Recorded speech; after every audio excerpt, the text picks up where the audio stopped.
এতিয়া বৰ্তমানৰ মুখ্যমন্ত্ৰী ডক্টৰ হিমন্ত বিশ্ব শৰ্মাৰ নেতৃত্বত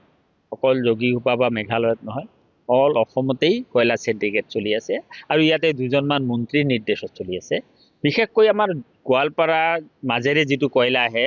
আমাৰ মেঘালয়ৰ পৰা যোগীঘোপাত যিটো কয়লা আহে গোৱালপাৰা ভায়া, ইয়াতে বঙাইগাঁও আৰু গোৱালপাৰা প্ৰশাসন প্ৰত্যক্ষভাৱে জড়িত এই কাৰণে আছে যে এটা ট্ৰাকত 9 টন বা 10 টন মাল আনিব পাৰে, কিন্তু তেওঁলোকে 40 পৰা 42 টন মাল আনে আৰু এনেকুৱাভাৱে আনে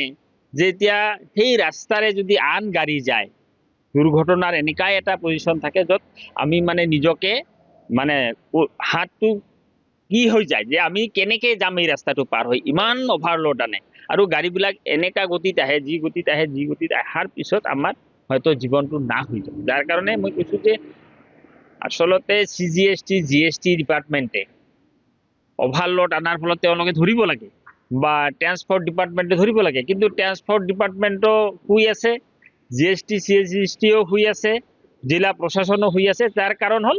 একমাত্ৰ গৃহমন্ত্ৰীৰ দায়িত্ব থকা মুখ্যমন্ত্ৰী ডক্টৰ হিমন্ত বিশ্ব শৰ্মাৰ নেতৃত্বত যিহেতু হৈ আছে, যাৰ কাৰণে ইয়াতে আৰু কোনো ক'বলগীয়া নাই।